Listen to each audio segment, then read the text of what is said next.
பிரியமானவர்களே, இயேசு கிறிஸ்துவின் நாமத்தில் உங்களுக்கு என் அன்பின் வாழ்த்துக்கள். எப்படி இருக்கீங்க? நல்லா இருக்கீங்களா?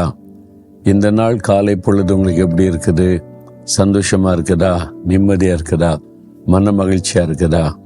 இல்லை பாதிக்கப்பட்டிருக்கீங்களா?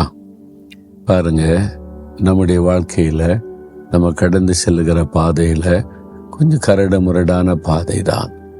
ஆனா ஆண்டவர் கூட இருக்கிறதுனால, அவரோடு கூட நடக்கிறதுனால அது சுலபமாய் கடந்து நம்ம முன்னேறி போக முடியும்.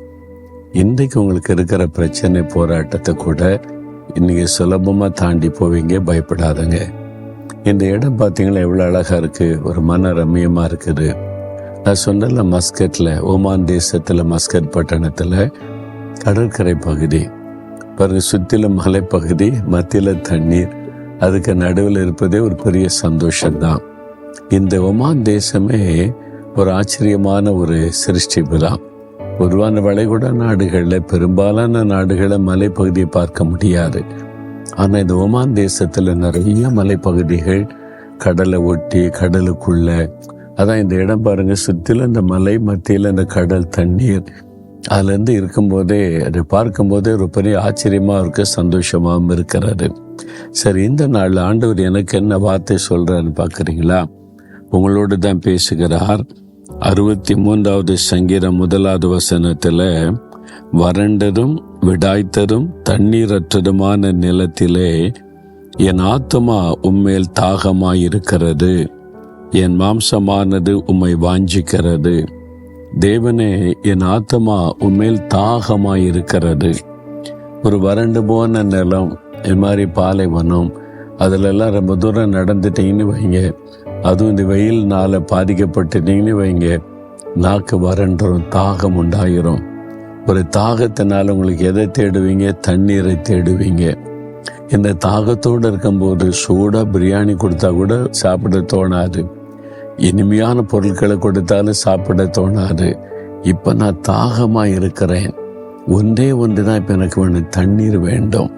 அந்த மாதிரி ஒரு தாகம். அதே மாதிரி தான் இந்த உலகத்துல கூட நம்முடைய ஆத்மா தேவன் மேல் தாகமா இருக்கணுமா? ஆண்டவர் தான் என்னை திருப்திப்படுத்த முடியும், அவர் தான் எனக்கு வேணும், அவருடைய குரலை தான் நான் கேட்கணும், அவரோடு தான் பேசணும், அவரை தான் நான் பார்க்கணும்னு சொல்லி அவர் மேல் தாகமாய் இருப்பது.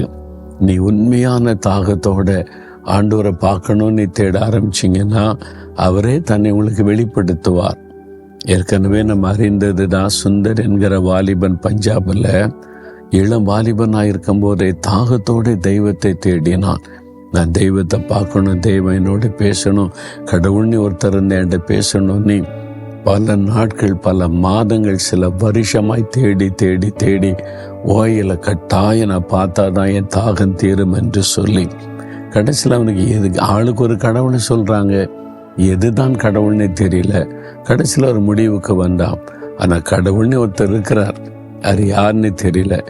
யார் உண்மையான கடவுளோ அவர் என்னை சந்திக்கணும், நான் அவரை பார்க்கணும் அப்படின்ற தாகத்தோட தேட ஆரம்பித்தான். இயேசு கிறிஸ்து அவனுக்கு தரிசனமாகி தான் ஜீவனுள்ள தெய்வன் என்பதை வெளிப்படுத்தினார். சீக்கிய மதத்தை சார்ந்த இந்த சுந்தர் இயேசுவை ஏற்றுக்கொண்டு சாது சுந்தர் சிங்காக மாறி நிறைய மக்களுக்கு இந்த இயேசுவை அறிவித்தார். பாருங்க, தாகத்தோடு தேடினதுனால கண்டடைய முடிந்தது. அப்ப நீங்களும் ஆண்டவரை தாகத்தோட தேடணும், சும்மா பேருக்கு தேடுவதல்ல. ஒரு தாகம், தண்ணீர் தாகத்துல தண்ணீரை தேடணும்ல, அதே மாதிரி ஆண்டவரை குறித்த ஒரு தாகம் நம்முடைய உள்ளத்துல யோசித்து பாருங்க. அதனால் ஆண்டவரே, நான் உண்மை குறித்த தாகம் உள்ளவனா இருக்கணும் அப்படின்னு சொல்லி கேளுங்க. கர்த்தரே அந்த கிருபை உங்களுக்கு தருவார்.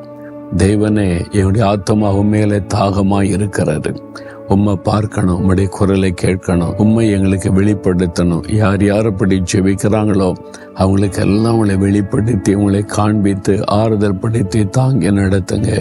இயேசுவின் நாமத்தில் ஜெபிக்கிறோம். ஆமேன், ஆமேன்.